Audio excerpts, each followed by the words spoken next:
know. Okay, you guys ready? Okay, I'll call the order of the Sparks City Council meeting of July the 10th, 2019 with a roll call, please. Mayor Smith, What did I say? Oh, June. She's trying to get your attention. Mayor Smith, Here. council members Abbott, Here. Lawson, Anderson, Here. Bybee, Here. Dare, Here. City Attorney Adams, City Manager Cruz. Here. We have a quorum, thank you. Okay, thank you. We're going to have our opening ceremonies in just 1 second, but I would like to take a moment of silence. Yesterday, Councilman Dare's father passed away, George Dare. So if we could just bow our heads for a few seconds, that'd be wonderful.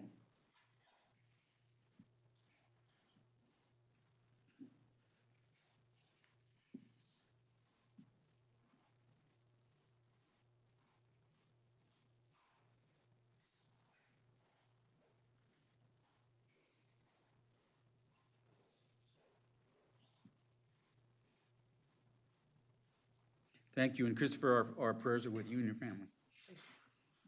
Okay, for the invocation today, Pastor Barb West. Welcome, Barb. Come on down. If everybody will stand for the invocation. Thank you so much.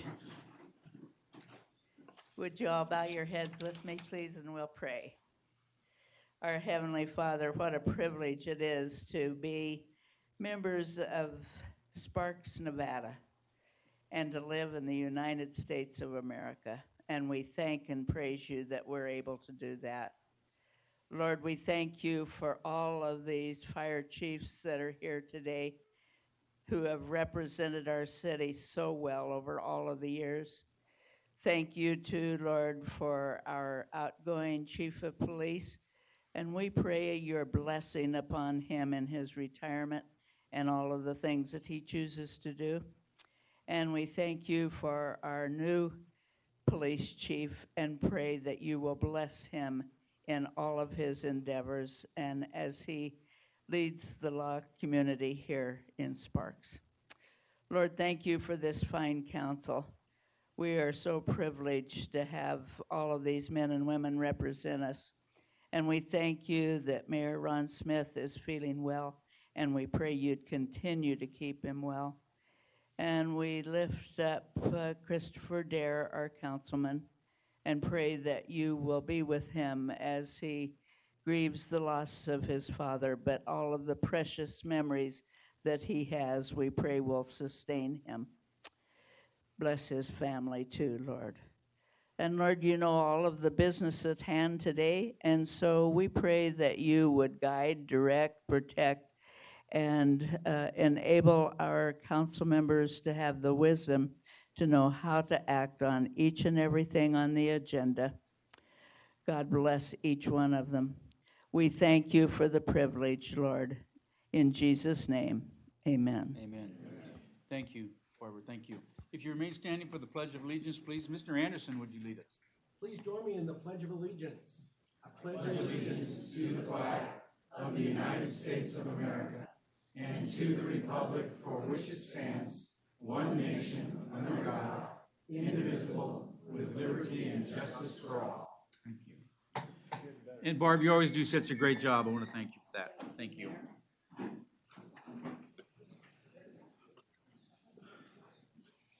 Okay, public comment. I'll open up the public comment period. Anybody in the audience wishing to speak at this time, please fill out a card. Our first speaker is Lori Rodriguez. Come on down, Lori. Welcome.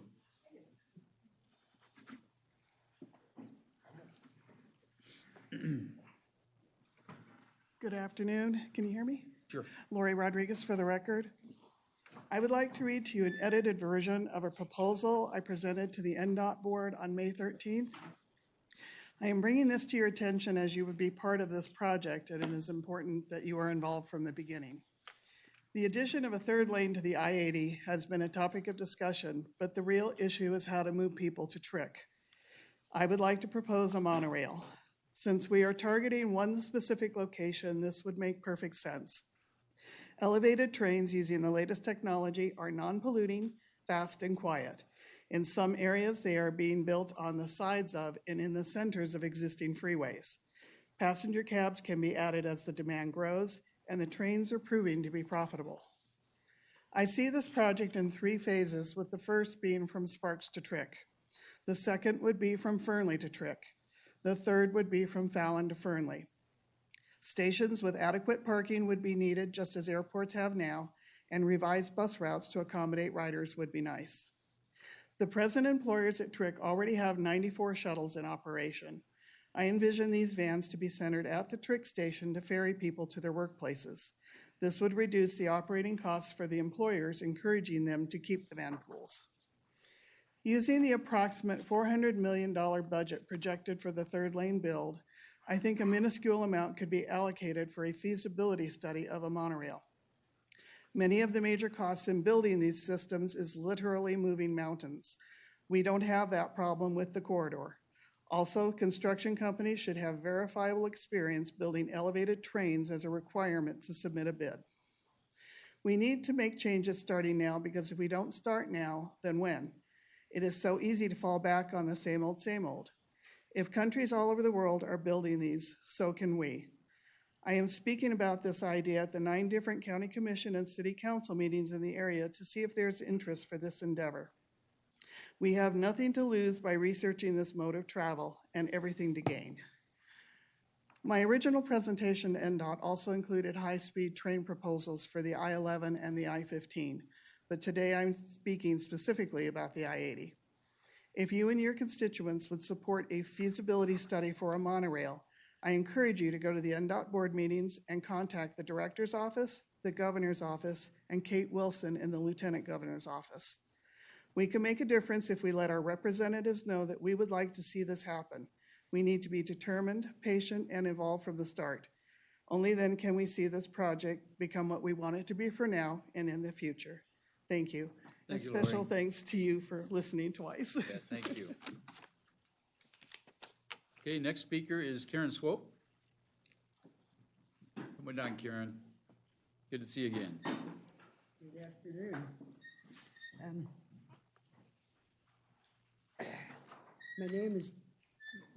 My name is Karen Swope, and I'm still interested in seeing a beautiful butterfly garden around my house along Pyramid, McCarran area, going on my street, Nelson Way, and down Galt, 4th Street. I spoke about it at the meeting on April 8th, but I'm getting nowhere with it. I was told NDOT sold that area to RTC. Then somebody said, no, I think NDOT still owns it. I'd like to ask who really owns it, and who do I contact in regard to this little idea of mine. I can't get anybody to respond at either entity. So would you please help me? Karen, I was a little confused on the piece of property you're talking about, because the property on the other side of the wall, in other words, between the wall and Pyramid, it's owned by RTC. They will turn it back to NDOT when everything's been taken care of, all the issues, or any problems they might have. But you and I were talking about the property on Nelson Way on the right-hand side of the wall. Is that correct? Yes, it's on the west side. So it really has nothing to do with The east, RTC owning no, the the east side, sorry. side of the wall Yeah, on Nelson. right across the street So the from other it. side of the wall really has nothing to do with RTC or who owns it, because you're talking about on Nelson Way. That was the confusion. I see, And we'll get back to you on that. We'll see what we can do. because it depends on how much area they wish to cover. Uh-huh. See, they could cover, there's a big ditch in front of my house. And on the west side, you know, it goes, it butts against Pyramid Way. Mm-hmm. And on the east side, it's right across from my house where my neighbors used to live, where there used to be houses there. Okay, and I'm talking to one of the, Mr. Trutz. Mayor Smith, what I'd like to do is offer up our city engineer, John Erickson, as a point of contact, and John will be happy to visit with you right out in the foyer here as soon as Okay. you're done chatting. Okay, thank you. Thank you. Thank you very much. Okay, I don't have any more cards. Would anybody in the audience, anybody else in the audience wish to speak at this time? Okay, seeing none, we'll bring it back to the council. Looking for approval of the agenda. Anybody want to change anything or pull anything?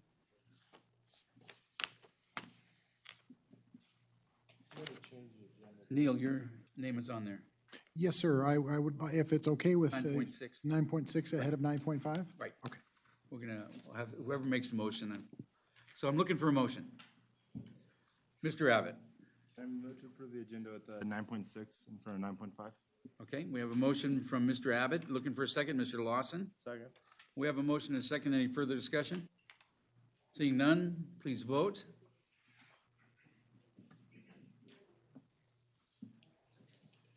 Is it working? Aye.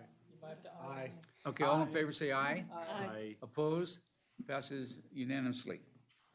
Okay, 6.1, consideration and possible approval of the minutes of the Sparks City Council meeting for May 28th, 2019. Looking for a motion. Anyone want to pull anything? Mr. Dare. I move to approve the minutes as they are. Okay, we have a motion. Looking for a second. Ms. Bybee? I'll second that. Okay, we have a motion and a second. Any further discussion? Seeing none. All in favor say aye. Oh, wait, there it is. Okay, please vote. Aye. Please vote. Aye. Passes unanimously. Okay, we did it. Okay, seven, announcements, presentations, recognition items, and items of special interest. 7.1, somebody's retiring. Is Friday your last day, Brian? 20 minutes, okay. Let's hurry up and do this.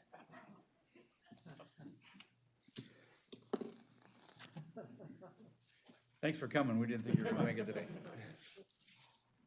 Commendation, whereas Chief Brian Allen is retiring from the City of Sparks Police Department after 27 and a half years of dedicated service to the City of Sparks, and whereas Chief Allen was willing to put his life on the line in service as a police officer, police sergeant, police lieutenant, deputy police chief, and police chief for the residents of the City of Sparks. And whereas the City of Sparks would like to commend Chief Allen for a lifetime of dedication and commitment to this city, and whereas Chief Allen served our city as member of our senior leadership staff, as well as serving on numerous committees and boards.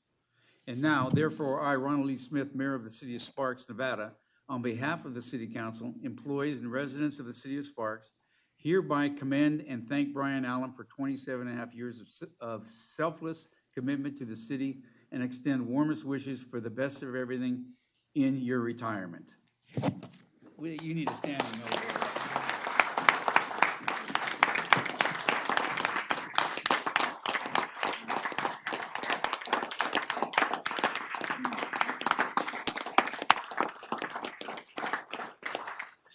Please say a few words and then we'll get a picture with us. Can you do that? I can do that. You're gonna be okay? I'll be all right. All right.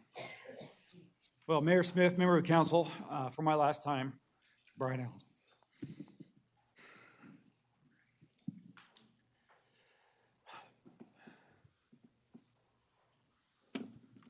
You're a police chief for the record. It just seems like a good fitting for an end of a very emotional day.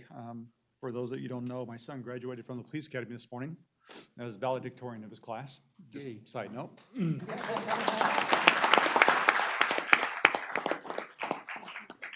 I was just able to pin my old badge on his chest, and so it's been a kind of a roller coaster of a day, so just bear with me, please. Thank you, Donald. So it's, I guess it's fitting that it's the same way that I started my career as chief is sitting here just 6 years ago in this council when my dad, who's sitting back there, Gary Allen, was able to pin my first badge on me as a police officer in 1991 and then also pin my chief badge on me in 2013. And this council voted to support me and recommend the city manager, Carrie, that I become your chief of police.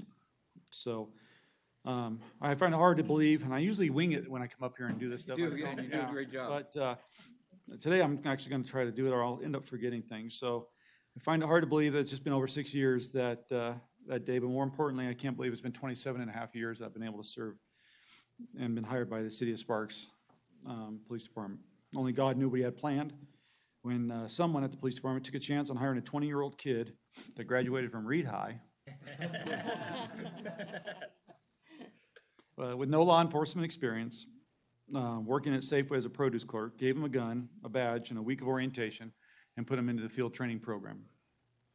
There are a lot of people I need to thank and for my success that I've had throughout the years. My first though is my belief in God and my faith in Jesus Christ as my Savior. Without my faith, I could not have done what I've been able to accomplish over this time. There's only by the grace of God go I.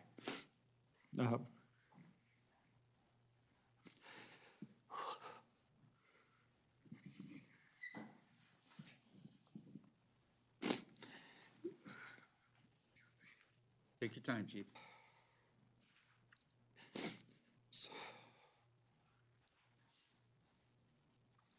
This woman, it means life to me. So next to me, my wife. Without my wife, Amy, without her, the dedication and commitment to this career in our family, and her dedication and commitment to my career and family, I could not be where I am today. I knew for a fact that when I was at work on SWAT callouts, long shifts, overtime, special events, officer-involved shootings, all of those things, at a phone call, or back then even at a pager notice. We had pagers back then, Councilman.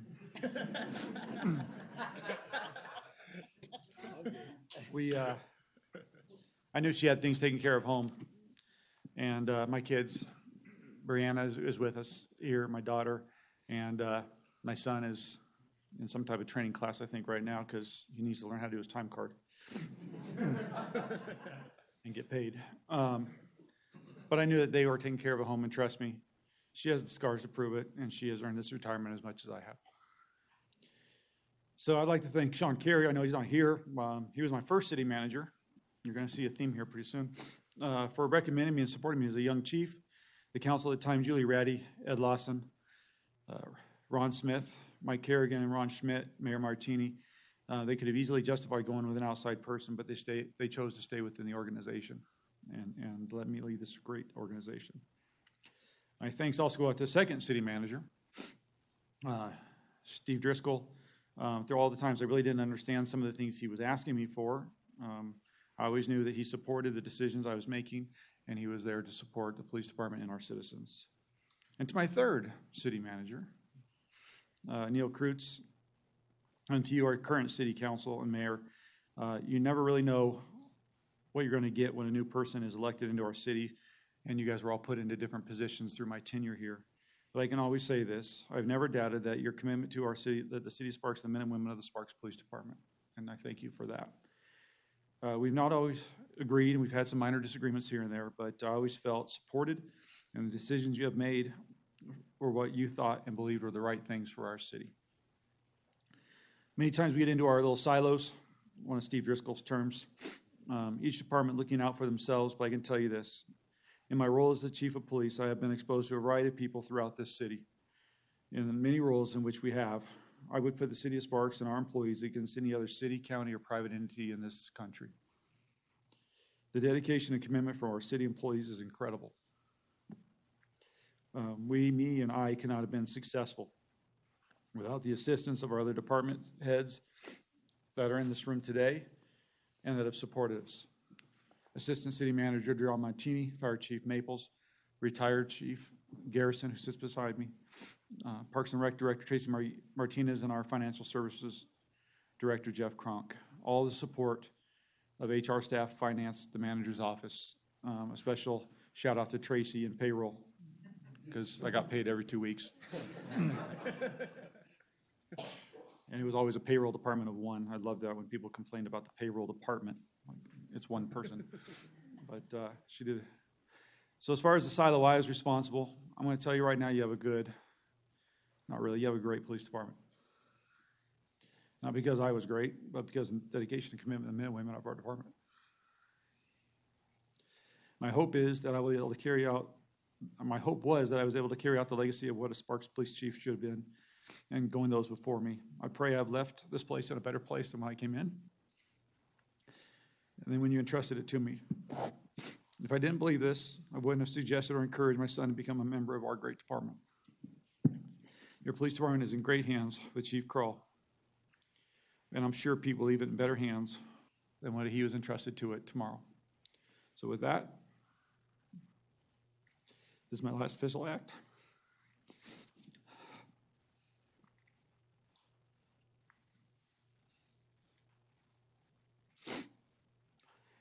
Thank you. God bless.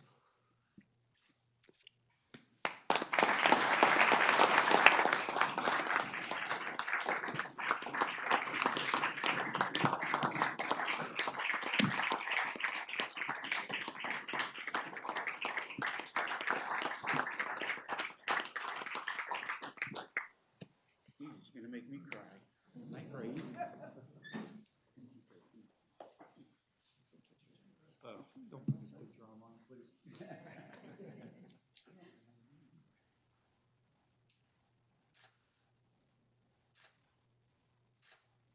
And let's get a picture of you on the council. Just for the record, it took 6 fire chiefs to outstate you.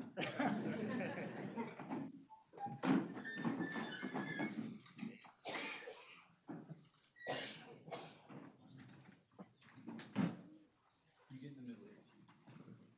Good job. I think you've seen it now. I've had a lot of pressure. There's not, you've seen it. Good job.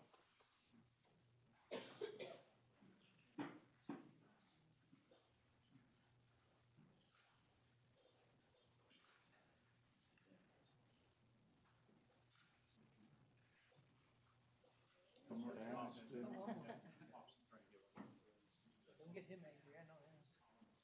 If I knew how to run the camera, to the hell.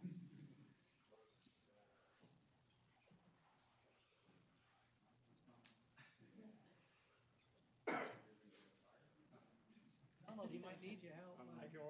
All right, it keeps telling me it's a little blurry. I'll share the ones that Julie can make. It's really helping with that camera. All right. All right, we got it. Technology. Thank you, Chief. Have fun.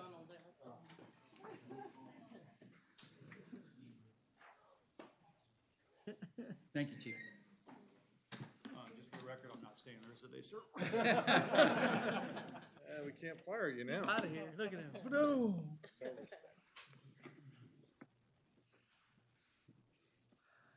Okay, moving on, 7.2, boards and commissions. Mr. Kreutz.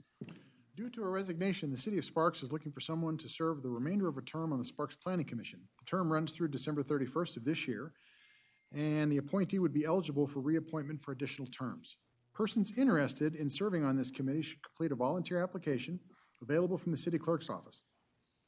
You may also apply online at the city's website, www.cityofsparks.us. Click on Government on the webpage, then on Volunteering for a Sparks Board or Commission, and complete the volunteer application. Applications will be accepted until the close of business on the 5th of July. Okay, thank you. Okay, moving on to consent items. Anybody want to pull one? Looking for a motion? Mr. Abbott. I move to approve 8.1 through 8.3 on consent items. Okay, we have a motion. Looking for a second. Ms. Bybee. I'll second that. Okay, we have a motion, second. Any further discussion? Seeing none, please vote. Passes unanimously. Okay, general business. We're moving on to 9.1. It's time to administer the oath of office to the newly appointed chief of the fire department, James Reed. But before we do that, I would like to recognize 5 past chiefs, fire chiefs in the city of Sparks. I'm very proud of the city of Sparks, the way we've done this over the many years. Last time, I think we had 12 chiefs sitting in the room when you were elected chief. Was it 8? Well, I see double sometimes. So, anyway, if I'm going to call your name, if you please stand and just wave to the crowd. I'm sure they appreciate it. This is a moment for pictures. So, Don Young, please stand up, Don. Thank you. Lee Layton.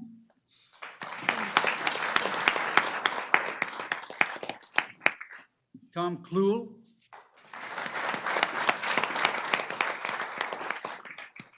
Tom Gavison.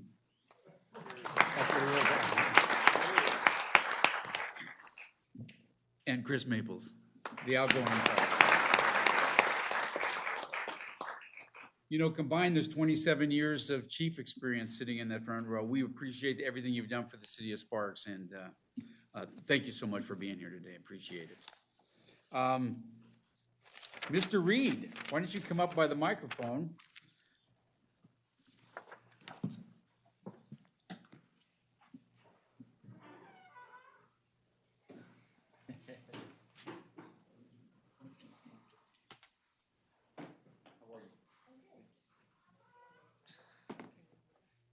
Raise your right hand, please. Repeat after me. I, and your name. James Reed. Do solemnly swear. That I will support, protect, and defend. Protect and defend. government of the United States. And the Constitution and government of the state of Nevada. Government of the state of Nevada. Against all enemies, whether foreign or domestic. And that I will bear true faith.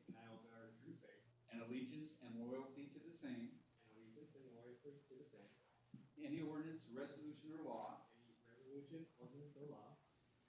Of any state notwithstanding. And that I will well and faithfully perform. All the duties of the office of fire chief. On which I'm about to enter. So help me God. Congratulations.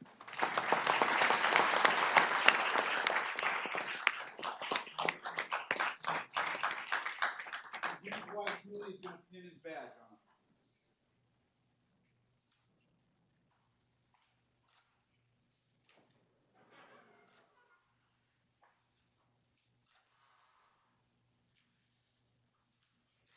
Didn't even poke it. That wants it. Yeah, she's at the rodeo, yeah. There we go. Congratulations.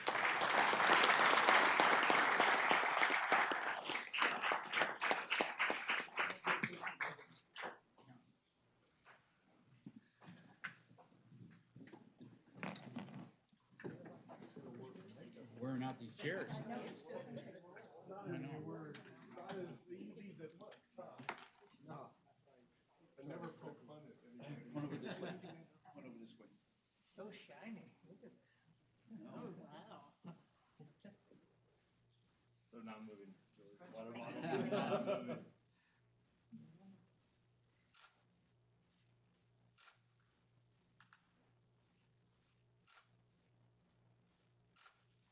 Thanks, Julie. Congratulations. Congratulations. Yes, please. Congratulations. Congratulations to you. Thank you for sharing it with us. Good job. Thank you for sharing it.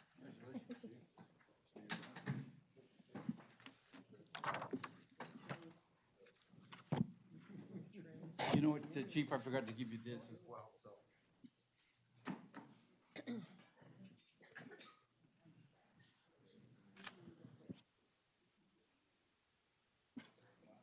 Whatever. Whatever you got in your hand here.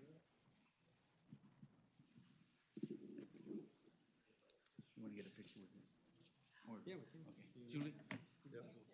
One more picture.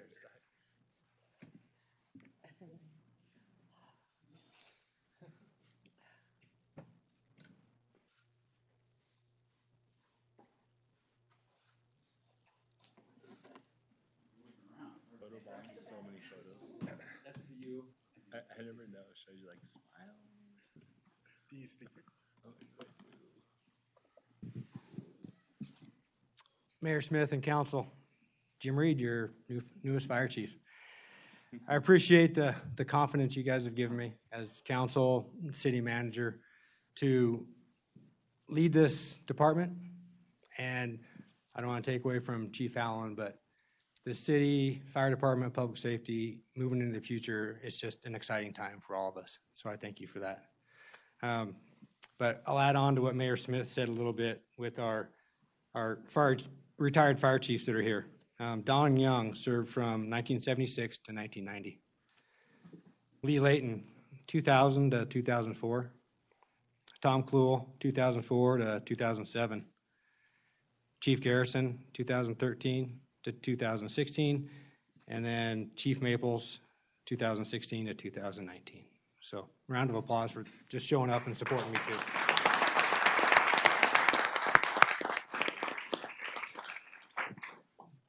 And again, I'm not going to be as long as Chief Allen, but what he said about family is so true. I have a whole gaggle of people here today. And when I started this career 29 years ago, who would have ever thought that I'd end up where I am? 29 years ago, starting with the BLM, digging in the dirt, like I told you a few weeks ago, just out on La Posada, starting at that station. So it's exciting. I'm excited to where we're headed in the future and with you guys and all the departments. So thank you very much. Thank you, Chief.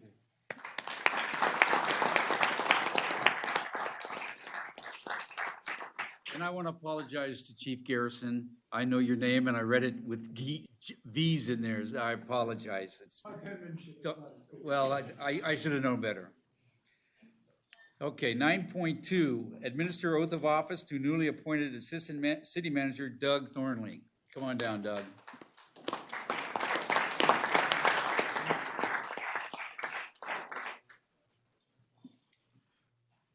What socks you wearing? Yeah, that's what I'm talking about. He's not wearing his red pants. I know they are, yeah, for you. I was like jealous. Okay, if you raise your right hand.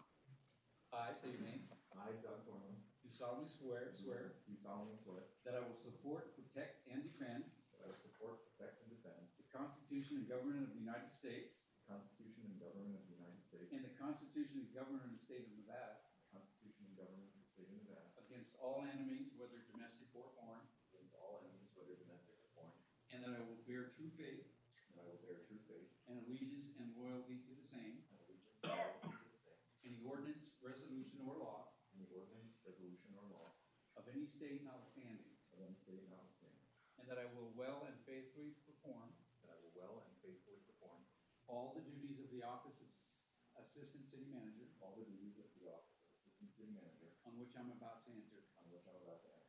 So help me God. So help me God. Congratulations.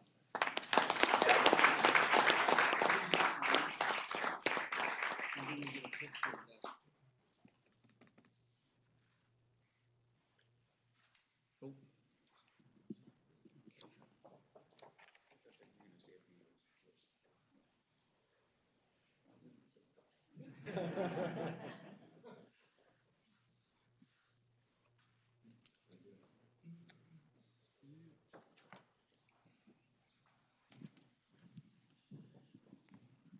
Mr. Mayor, members of the council, Doug Thornley, your new Assistant City Manager. I have been so privileged to work with Chief Allen, with Chief Garrison, with Chief Maples, with Chief Reed. I can't express in words today how excited I am to help move the city forward, whether in those areas or in, I think throughout the departments in the city. Like Chief Reed said, there's so many fantastic opportunities that the city's confronted with today and in the coming years, and I'm really looking forward to being part of it. Thank you. Thank you. Want to get a picture with the city council? A picture with the city council? One more.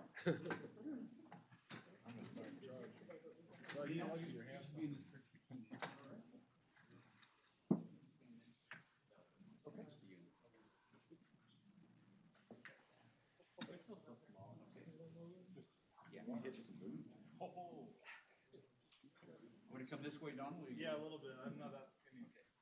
My Weight Watchers isn't working. Suck it in. On that seafood diet.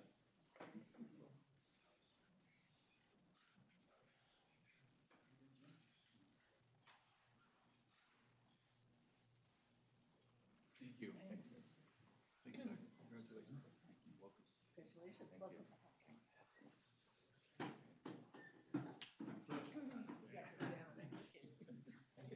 Thank you, chiefs. Thank you.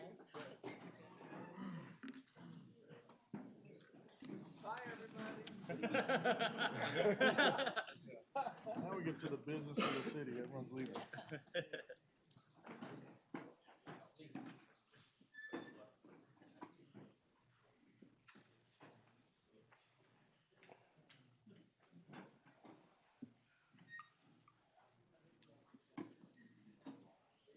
Okay, we'll move on to 9.3, consideration, discussion, and possible approval of the agreement 5558 among the WellCare Foundation Incorporated and local governments within Washoe County relating to the provision of funds for the Community Triage Center in the amount of $87,000 for fiscal year 2020. Armando. Mayor Smith, members of the council, I'm Armando Ornelas, the Assistant Community Services Director. This is a follow-up item to an action taken by the council on May 28th when you approved $87,000 to support operations of the Community Triage Center, which is located on the campus of the Community Assistance Center on East 4th Street in Reno. This item specifically asks the council to approve the agreement with the WellCare Foundation. The agreement is between the three local governments, Reno, Sparks, and Washoe County, and WellCare. The hospitals are not parties to this agreement. When and if the hospitals decide to participate in funding the CTC, they will enter into their own agreement with WellCare. As a reminder, the CTC serves chronically inebriated and/or mentally ill individuals or those persons who do not have access to health care based on their indigent or homeless status. The scope of work for WellCare is discussed in some detail in Section 3 of the agreement, as well as in Attachment A. The scope of work includes a monthly reporting requirement. The proposed City of Sparks contribution is $87,000. That amount was included in the budget approved by the City Council. It's from the general fund. And then one thing I'll note in terms of the agreement is that per its terms, the local government funds are contingent upon WellCare securing state and other sources of funding to make up the difference between what the local governments are providing and its budget. Should WellCare not be able to secure the state monies in particular, then the agreement would automatically terminate on January 15th of 2020. So that concludes my presentation, and I'll try to answer any questions you may have. Okay, questions or comments? Seeing none, looking for a motion. Mr. Lawson. Got the wrong one. Move to approve the agreement AC 5558 among the WellCare Foundation, Inc. and the local governments of Washoe County relating to the provision of funds for the Community Triage Center in the amount of $87,000 for fiscal year 2020. Okay, we have a motion. Look for a second. Mr. Dare. I second that. Okay, we have a motion and a second. Is there any further discussion? No, you want to comment? Sure. Ms. Bybee. I think it's important that we get the Community Triage Center back up and running, important for our community, support this Sparks involvement and the other local jurisdictions. I would hope in moving forward, we can get the support of the local hospitals to contribute also. Very important issue to the community, and I think we need to all be on board, but I do support Sparks funding today of this item, and hope that we get some more partners to help us with that. Thank you. Okay, any other comments or more discussion? Seeing none, please vote. Passes unanimously. Thank you. Thanks, Armando. Okay, we're gonna move 9.4. Consideration, discussion, and possible approval on updated Regional Public Safety Training Center interlocal agreement. Neil. Good afternoon, Mayor Smith and members of the City Council. For the record, Neil Kreutz, your city manager, here today with an updated interlocal agreement for operation and funding of the Public Safety Training Center. This agreement in its original form was first approved by the City Council in 2002. And over the years, we have operated that facility jointly and received a great amount of training, conducted a great amount of training up there for certainly our police and fire professionals, as well as a number of our emergency responders. In this agreement, we are simply recommitting ourselves, if you will, to keep doing what we've been doing, participate on various management and executive committees. You previously approved the budget authority for this, and you see that in the financial impact. You see it as shown as over budget, but that's in as much as we're still at the end of fiscal year 19, and the budget you approved is for fiscal year 20, so that switch will flip, so to speak, on July 1st. So that is just a technicality. With that, I would be happy to answer any questions you might have. Okay, any questions or comments? Seeing none, looking for a motion. Mr. Abbott. I move to approve the Regional Public Safety Training Center interlocal agreement AC-5580. Okay, we have a motion. Looking for a second. Mr. Anderson. I'll second the motion. Okay, we have a motion and a second. Is there any further discussion? Seeing none, please vote. Passes unanimously. Thanks, Neil. 9.6, consideration, discussion, and possible approval to purchase stop-loss insurance from Voya Financial for the city's self-funded group health plan for fiscal year 2020 in the amount of $447,484, and to give authorization to the city manager to execute policy documents effective July 1st, 2019. Jen, welcome. Welcome. You can take a picture with me. We will, when we're done here. Yeah. Yeah. Good afternoon, Mayor Smith, City Council members, and Mr. City Manager. For the record, Jen McCall with Human Resources. In my role in Human Resources, I administer the group health benefits for the city, which is what brings me before you today. To protect the city's self-funded group health insurance from catastrophic medical and pharmacy claims, we purchased stop-loss insurance, also known as reinsurance. This provides significant financial protection to our plan. When an individual catastrophic claim reaches our current deductible amount of $275,000 in paid claims, our stop-loss insurance will begin payment over this amount for the remainder of that fiscal year. For reference, the city has experienced 2 catastrophic claims during this fiscal period. Through the help of LP Insurance, our health insurance broker, 13 companies received an offer to bid, only 7 returned their offer to bid, and our current company, Gerber Life, did not provide a competitive renewal quote. They were asking for 29.9% over the current premium. Voya Financial, however, provided a renewal option, increasing our premium over last year by only 0.76%. It does, however, increase our deductible to $300,000.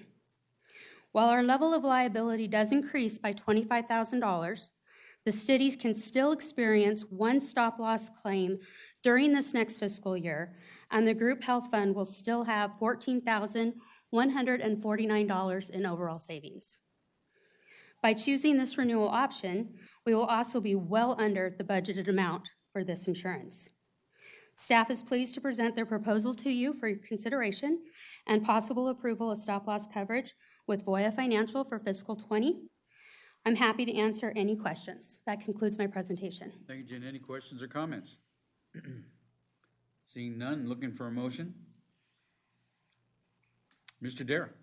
I move to approve the purchase of stop-loss insurance with Voya Financial for the city's self-funded group health plan program for fiscal year 20 in the amount of $447,484 and authorize the city manager to execute policy documents. Okay, we have a motion. Looking for a second. Mr. Anderson? Second the motion.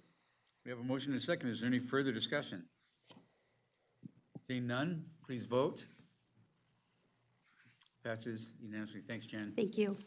Okay, we'll move back to 9.5, consideration, discussion, and possible approval of reimbursement to the City of Reno for Sparks' share of a construction contract with FAR Construction Corporation, DBA Resource Development Company, for the Digester 2 cover rehab project at the Truckee Meadows Water Reclamation Facility in the amount of $1,155,300, with the City of Sparks' share being $362,417.61. Mr. Drinkwater. Thank you, Mayor Smith, members of council, Michael Drinkwater, excuse me, your treatment plant manager. I'm sorry, I'm new at this. Do I drive the graphic or do you? I do. Okay.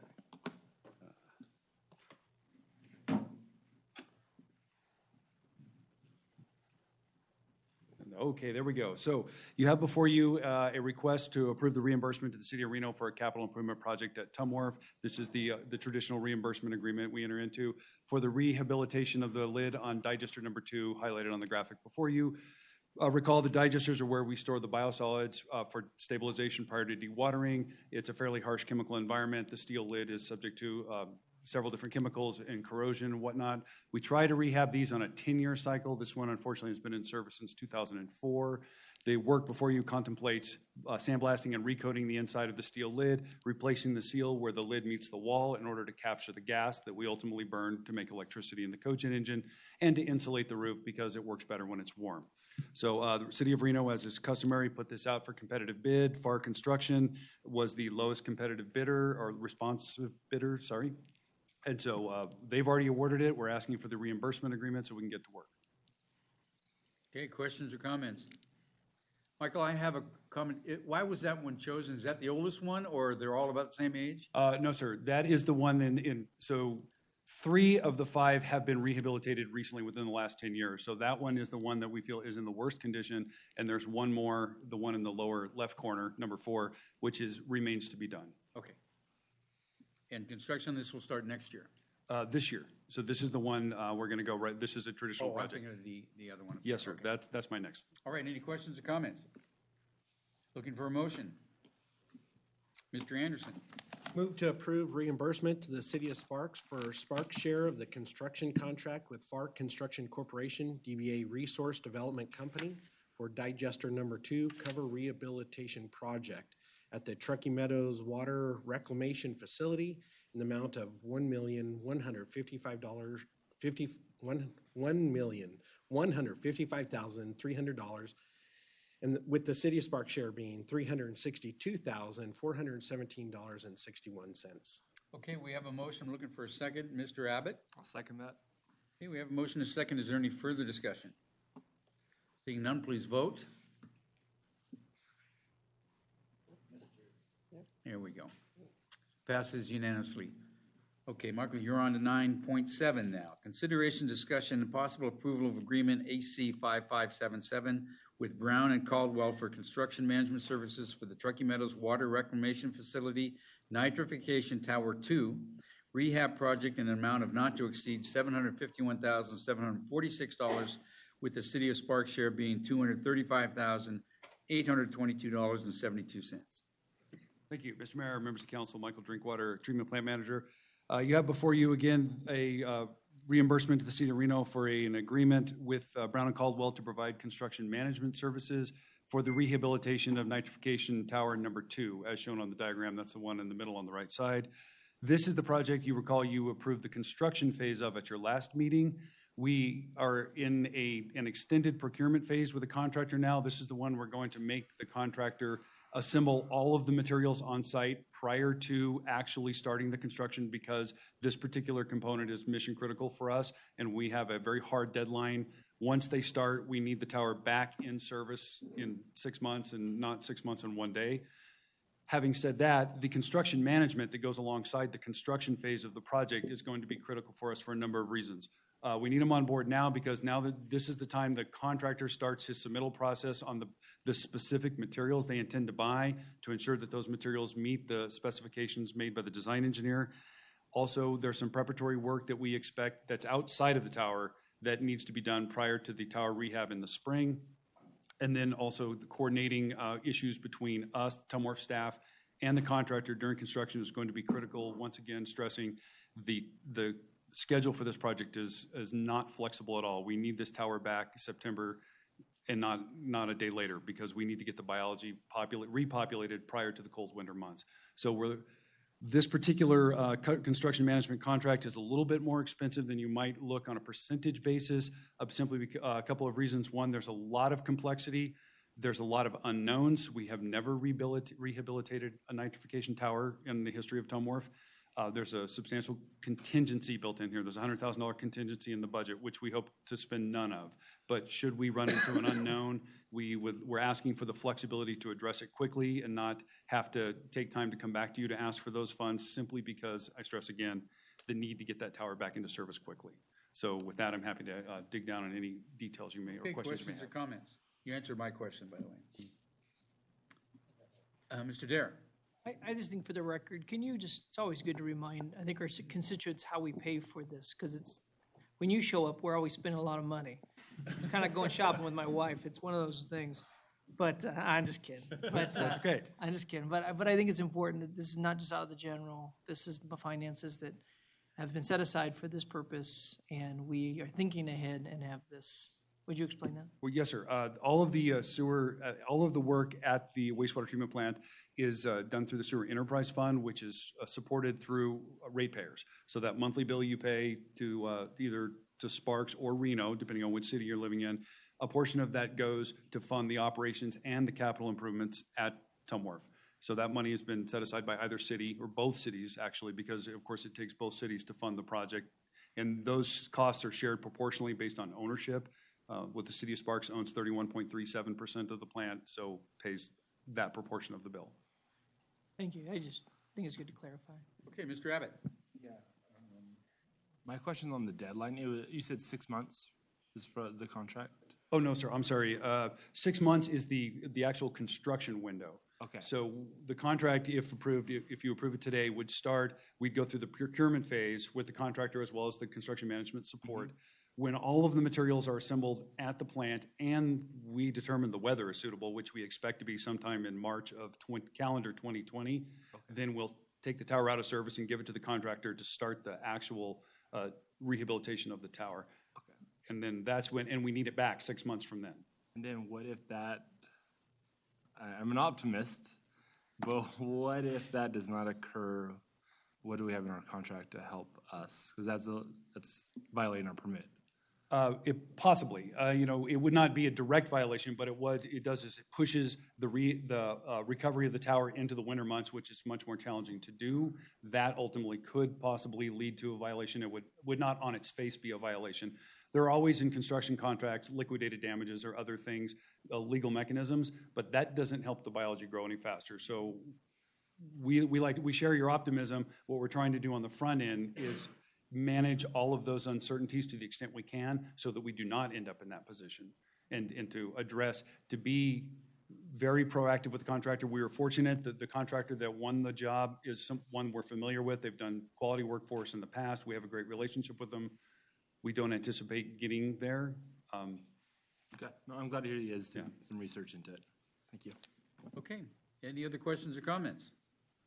Seeing none, looking for a motion, please.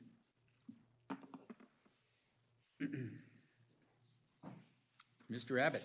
Go for it. I move that City Council approves the agreement AC-5577 with Brown and Caldwell for construction management services for the Truckee Meadows Water Reclamation Facility, Nitrification Tower 2 Rehabilitation Project in an amount not to exceed $751,746, with City of Sparks' share being $235,822.72. Okay, we have a motion. Looking for a second. Mr. Dare. I'll second that. Okay, we have a motion and a second. Is there any further discussion? Seeing none, please vote. Passes unanimously. Okay, we got one more for Mr. Drinkwater. Consideration. 72 cents. Consideration, discussion, and possible approval of a contract AC 5579 with ADS LLC for the purchase and installation of an Acusonic, did I say that right? Acusonic flow meter system in an amount not to exceed $70,485, with Sparks' share of the cost being $22,111.14. Thank you, Mr. Mayor, members of council. Once again, Michael Drinkwater, treatment plant manager. As you're aware, we measure the outfall of the treatment plant to the Truckee River for a variety of reasons, including compliance with all of our various discharge standards that we have to meet. We were having a difficult time, this is about 2 years ago, reconciling the water balance. We also measure the water into the plant, and the water in and water out were not adding up.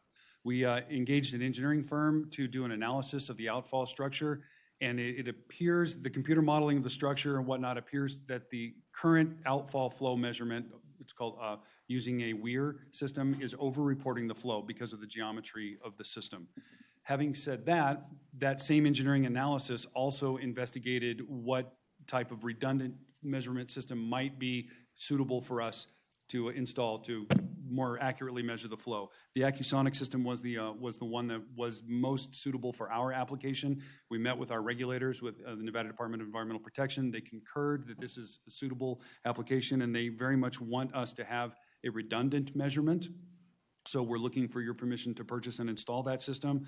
And then once installed and calibrated by the ADS, who is the same firm we use to measure the influence flow. We have flow meters in the collection system to measure the influent flow, also provided by ADS. We can then use that new system to back calibrate the existing system to understand the error and make a correction so that we will truly have redundant outfall flow measurement. So with that, I'm happy to answer any questions you may have. Michael, could that affect our permit, or does it cost us money because it's registering more flow than we're actually putting through it? It does certainly affect the permit, yes, sir. But in a way that is detrimental to us and not, if we were under-reporting the flow, that would be a violation. We are required to report as accurately as possible. And potentially, we could be saying we're putting out 475 pounds of nitrogen when in fact we're 505, and that would be a violation. This is the inverse of that situation, where it appears, and I stress it appears at this time, that we're over-reporting. So we might be saying 450 when it's really 430 or something like that. We can hope for that. We can hope for that. We will certainly, either way, we are required to accurately report the outfall. So this is something we need to do regardless of which way it's going to move the needle on the outfall. As I said, the computer modeling of the outfall suggests that we are currently over-reporting. All right, any other questions or comments? Looking for a motion? Mr. Anderson. Move to approve the contract AC 5579 with ADS LLC for the purchase and installation of the Accusonic flow meter system, an amount not to exceed $70,485, with Sparks' share of the cost being $22,111.14. Okay, we have a motion. Looking for a second. Ms. Bybee? I'll second the motion. Okay, we have a motion and a second. Is there any further discussion? Seeing none, please vote. Passes unanimously. Thank you, Michael. Okay, Kim, you're up. Consideration 9.9, consideration, discussion, and possible approval of a contract AC 5578 with Ranger Construction to remove and replace a 100 horsepower air compressor at the Truckee River Water Reclamation Facility in an amount not to exceed $215,500, with the City of Sparks share to be $67,445.50. So, good Welcome, Kim. afternoon, Mayor and council members. For the record, Kim Labor, Tumwharf Maintenance Manager. Tumwharf utilizes three 100-horse air compressors at the facility. The air compressors are used to control automated valves that are part of the process out at Tumwharf. They're also used they're used for some instrumentation out at the plant. These air compressors were originally installed in 1997. They've actually performed beyond their useful life. In 2018, air compressor A failed and was replaced as part of the internal Tumwharf budget. And air compressor B is now in the same state. It is potentially in the area of failing. These air compressors are important to the process out at the plant. Ranger Construction was the low bidder on this project. They did the last air compressor replacement, and they were low bidder at $215,500.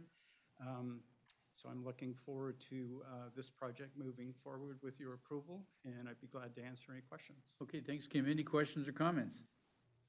Ms. Bybee? I'm ready for a motion, Okay, go ahead. if you are.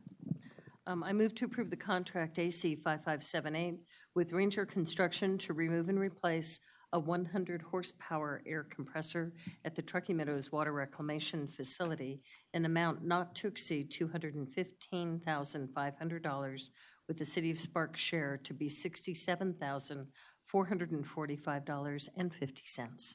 Okay, we have a motion. I'm looking for a second. Mr. Abbott? Second. We have a motion and a second. Is there any further discussion?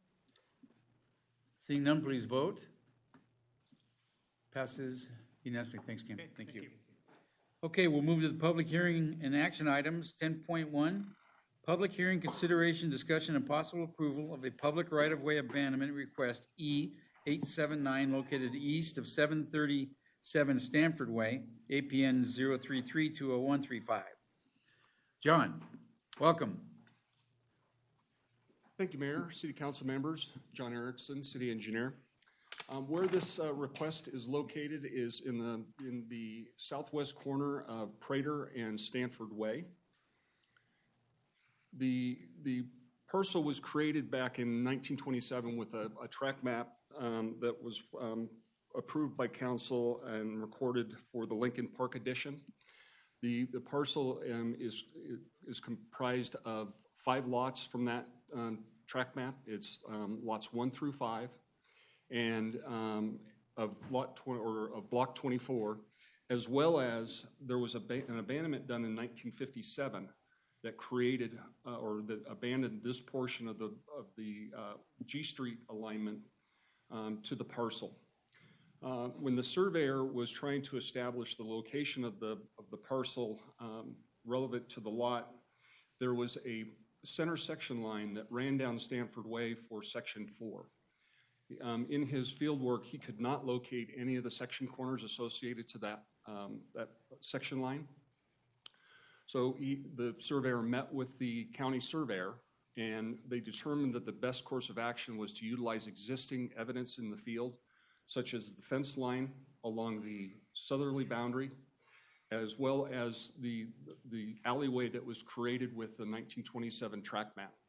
So the surveyor best fit in the westerly parcel line, as well as the southerly parcel line, and then offset those distances to create the easterly property line and the northerly property line. As you can see, a portion of the property sits on Prater Way. The applicant is requesting that they do a deed of dedication to the city of Sparks. And so they've applied for that and filled out all the proper paperwork. It's been attached to your agenda item. So in establishing the abandonment area, the surveyor went and looked at the subdivision that was recorded over on the east side of Stanford Way. That was the Rose Park subdivision back in 1964. It not only referenced the center section line, but it also established the center line of Stanford Way. And the offset distance from the center line of Stanford Way to the easterly right-of-way line was 30 feet. So the surveyor went back through, established the center line of Stanford Way, and did the same thing on the westerly side. So where you see the line just on the red line here that I'm outlining is what they're proposing as being the new right-of-way line, and the hatched area is the abandonment area. Once assembled, the property will look similar to this. I'd be happy to answer any questions. I do have some housekeeping items that I'd like to read into the record. You want to do that before I open the public comment? Yeah, I'd like to do that before we open Okay, the go public comment. The legal description included in the 737 Stanford Way order of abandonment document for the requested abandonment has been reviewed by staff and found acceptable. The property owner abutting the abandonment has been properly notified via certified mail as required by NRS 278.480 subsection 4A. The extent of the proposed abandonment and the date of the public hearing were published in the Reno Gazette Journal as required by NRS 278.480 subsection 4B. Reservations of easement per NRS 278.480 subsection 6 will be included where applicable. Staff finds the public will not be materially injured and the proposed abandonment and recommends approval. This is a public hearing item, so it needs to be opened up to the public hearing. I'll open up the public hearing. Item, anybody in the public wishing to speak at this time? Seeing none, we'll bring it back to the council. Any questions or comments? Mr. Lawson, Donald should be making this motion. we'll ask for questions or comments. Oh. Okay. Okay, That was my comment. okay, Donald that's your should be making comment. this motion. Okay, looking for a motion, Mr. Abbott. Sorry. Yes. I confuse easily, so, Me too. yeah. I move to approve the request to abandon a portion of of a public right-of-way E-879 located directly east of 737 Stanford Way, APN 033-201-35. Okay, I have a motion looking for a second. Mr. Lawson? Second. Okay, we have a motion and a second. Any further discussion? Please vote. Thank you, John. Passes unanimously. Thank you. Okay, 10.2, Madam Clerk, is the first reading. This is the first reading of Bill Number 2760, an ordinance amending Sparks Municipal Code 2.04.020, Salary of Municipal Judge, and Sparks Municipal Code 2.040.030, Salary of the City Attorney, by revising the wage calculation with an annual fiscal impact of $10,000 for FY20, FY21, and FY22, and providing other matters properly related thereto.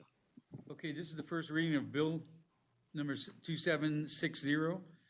Will be heard for its consideration and possible approval will be held at the regular city council meeting scheduled for Monday, June 24th, 2019. Okay, we'll move on to planning and zoning public hearing items. 11.1, consideration and possible action on a request to amend the Stonebrook Final Design Standards and Regulations to modify the multifamily, commercial, and business park development standards for an approximately 610-acre site generally located south of La Posada Drive and east of Pyramid Way in Sparks, Nevada, in the NUD zoning district. Good afternoon, Armando. Mayor Smith, members of the City Council. I am Armando Ornelas, the Assistant Community Services Director, and I am here to present the proposed changes to the handbook for the Stonebrook Plan Development, the outline of which is shown on the overhead screens in crimson or Stanford or color, or it's the red color. Background-wise, the handbook for Stonebrook was originally approved in 2006. You've seen quite a bit of Stonebrook of late. Last year, in November, the council certified a comprehensive plan amendment, changing some of the land uses on the west side. As you may recall, there was some shuffling of the multifamily, commercial, and business park uses. And then in January, you approved the land use amendments to the handbook to reflect the changes to the comprehensive plan land use designations. As the applicant subsequently looked to move forward with working with the users and potential buyers of the property, they identified that there was some changes that were needed to the handbook in order to accommodate what they contemplated doing, and therefore this request. So staff has summarized the changes in the analysis section of the staff report, but I'm going to go through some graphics here that are intended to illustrate some of those changes. So the standards, tables, et cetera, there's language actually that reflects these changes, but these graphics are intended to show you what some of those changes are more specifically. These first couple have to do really with the access and circulation plan. This is the existing approved access and circulation plan. Really, there's a relatively minor change here, and it's in the legend. The Green Road, the future Stonebrook Parkway, and then the entrance to the project, which is shown here,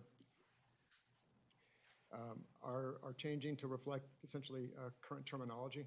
And so that's the change there. In terms of these next few graphics, the approved page from the handbook is shown on the top in the black and white line drawing. And the proposed new graphic is shown in the graphic below in color. Really what we're doing here is better illustrating what is to happen in terms of these cross sections. The biggest changes are in the common areas on either side, where it delineates what portion of that common area is to be landscaping and how much is to be sidewalk. There's also a significant note added here, which is basically to say that these landscape areas are the responsibility of a Stonebrook Maintenance Association, so it'll be a sub-association. So those will not be publicly maintained. So that's the 4-lane arterial street cross section. This next one is the 2-lane section. There is a substantive change here in that, if you will notice, there is the addition of a 14-foot landscaping median on this 2-lane arterial street cross section. So that's a significant departure from what we had before. The next one is for the community collector. No real significant changes other than, again, to illustrate what happens in the common area in terms of landscaping and sidewalk. And then the last of these is the typical residential street cross section. Again, no real significant changes there, but better illustrated. These next set of graphics have to do with the additions to the handbook in terms of the multifamily product. So there are illustrations in the handbook, hand drawings that show what is currently permitted by the handbook. Those will remain. You can continue to do that. As the developers move forward with their plans, they identified that they want to do something a little different. This specifically allows for 3 stories, and also the architectural style is a little different. It's a little more contemporary than what was previously approved.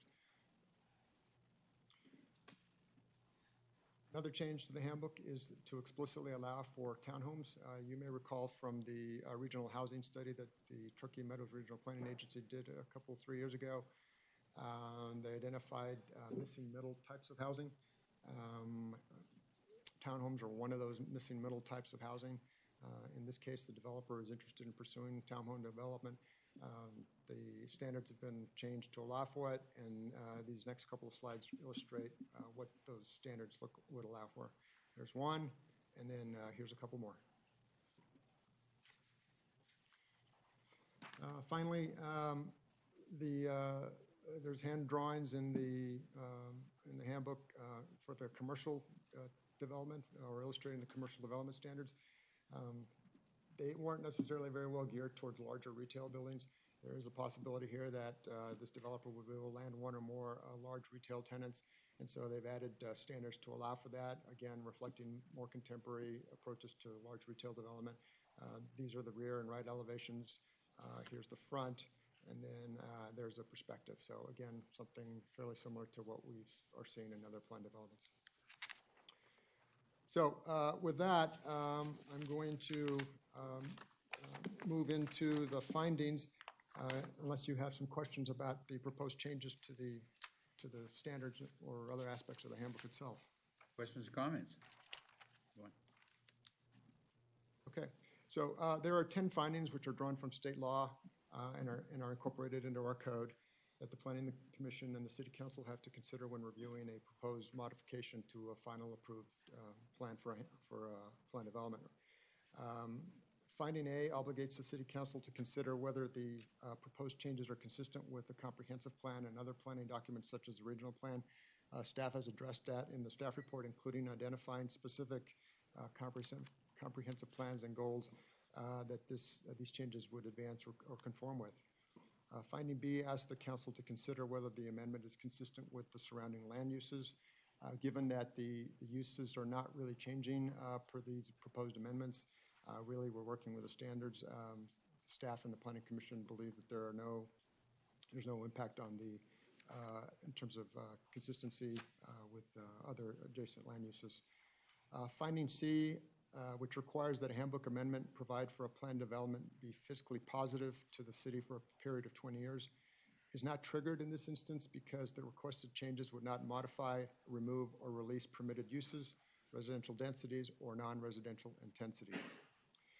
The next 5 findings, D through G, all essentially require the city to consider whether the proposed changes will have a material impact on property owners, residents, both within the planned development and around it, as well as in terms of the general public interest. And given the nature of these amendments, again, we're asking, or the applicant is asking for the modifications to the development standards for the public streets and for the multifamily, commercial and business park uses. The answer is essentially that by and large, what we're doing with these proposed handbook amendments would facilitate the development of this planned development in the manner it was originally conceived, and therefore would be to the benefit of residents, property owners, and the general public. Finally, finding I, there's 2 more. I is that the amendment is not granted solely to confer a private benefit upon any one person. That is not the case here, as it is expected that the community will benefit from having more variety in terms of housing types and from the development of the commercial uses that were incorporated into this plan development. The last finding, public J, is that it has to do with public notice and a public hearing. Public notice was given per NRS and the Sparks Municipal Code. Notices were mailed to owners within 750 feet of the Stonebrook Plan Development. In total, 547 notices were mailed, and then notice was also published in the Reno Gazette-Journal on April 18th. And in conclusion, on May 2nd, the Planning Commission reviewed the amendments to the handbook, concluded that all of the findings can be made, and are recommending that the City Council approve the request. Okay, I'll move on to public comment. I'll open up the public comment period. Anybody in the audience wishing to speak at this time? See none, we'll bring it back to the council. Questions or comments? Ms. Bybee. Just one comment, and then I'm ready to make a motion if you were. The only comment I do have, I really appreciate the addition of the townhome product, because I think, as you stated, looking for that missing middle housing piece, we've got single-family homes, which are traditional here, many, many multifamily rentals, and that piece in the middle of condos and townhouses for purchase, I think is important as we're looking at our affordable housing and workforce housing. So adding that component, I think, is a great benefit to the community, and I appreciate that change to the Stonebrook development. And I'm ready to make a motion if there are no other comments. We can pick up other comments. Okay. Go ahead and make your motion. Okay. I move to approve the amendment to the Stonebrook Final Design Standards and Regulations to modify the multifamily, commercial, and business park development standards for an approximately 610-acre site generally located south of La Posada Drive and east of Pyramid Way in Sparks, Nevada, in the NUD, New Urban District, Stonebrook zoning district. Okay, we have a motion looking for a second. Mr. Dare. I second that motion. Okay, we have a motion and a second. Is there any further questions or comments? Seeing none, please vote. Passes unanimously. Thanks, Armando. Thank you. Okay, 11.2 is a second reading. Public hearing, discussion, and possible action on Bill 2759, an ordinance providing for the city of Sparks to allow vehicle sales shows as a temporary use as outlined in Title 20 of the Sparks Municipal Code 20.03.040. Jim, welcome. Thank you. Thank you for introducing that item for me, Mayor Smith. All those dots here and for you. zeros. I appreciate that. Okay. Mayor Smith, you may remember a couple of months ago, you were contacted by someone in the RV industry concerned over an answer they heard from staff. That answer was they had applied for a temporary use permit to conduct an RV show over at Wild Waters, which is zone tourist commercial. Staff indicated that the maximum amount of time staff could approve that RV show was for 3 days. Well, that didn't sit well with the people in the industry, and they rightfully so pointed out that across the street at the Legends, they're doing them all the time and for far more than 3 days. Well, staff identified that that's zone plan development across the street, and it has its own zoning standards, and one of those standards is that they can do RV sales at the Legends. So the request was that for a mayor to sponsor a code amendment, have staff look at that. And back in March, the Sparks City Council directed staff to go away and, in fact, amend the municipal code regarding this. And Councilman Lawson, kind of one of those things, we're finding a way to say yes, making sure that the code can accommodate. So staff went away and with that kind of sentiment and identified a way that we could find that way and work with the code, and staff believes they've come up with a mechanism to do that. We proposed it to the Sparks Planning Commission, and the Sparks Planning Commission forwarded a recommendation of approval to what you have in front of you today. The main part of those standards that staff proposed the amendment on was the duration. Staff coordinated with those people in the industry as well as the Nevada DMV to identify, we believe 14 days is an appropriate amount of time. Now, what are the logistics of an RV show? Well, you can imagine taking a pickup, hooking up to new RVs, taking them to the site, unhooking, going back, getting another one, firing up a big motorhome, moving it to the site, and then moving it away. And all of those things take quite a bit of time, and we believe that 14 days is probably an appropriate amount of time for those in the industry to conduct these shows. The proposed code amendment that's in front of you today regulates parking, signage, hours of operation, along with some other standards that we believe will mitigate the temporary use appropriately so that it integrates into the site to which it's going with. And again, the Sparks Planning Commission and the staff have recommended approval of this, and I'm here to answer any questions. Okay, first of all, we'll open up to the public. Anybody in the public wishing to speak at this time? Seeing none, we'll bring it back to the council. Questions or comments? Looking for a motion, Mr. Anderson? Before I make a motion, just wanted to make a comment that I appreciate the work you guys did on this, and we want to make sure that we're fair to all the businesses. If you're in like business, you should have the same abilities as others, so thank you guys for evening that out. And if that's okay, I'll make a motion, sir. Move to adopt Bill 2759, amending Section 20.03.040, temporary uses of the Sparks Municipal Code, adding a new definition for vehicle sales show, providing other matters properly relating thereto.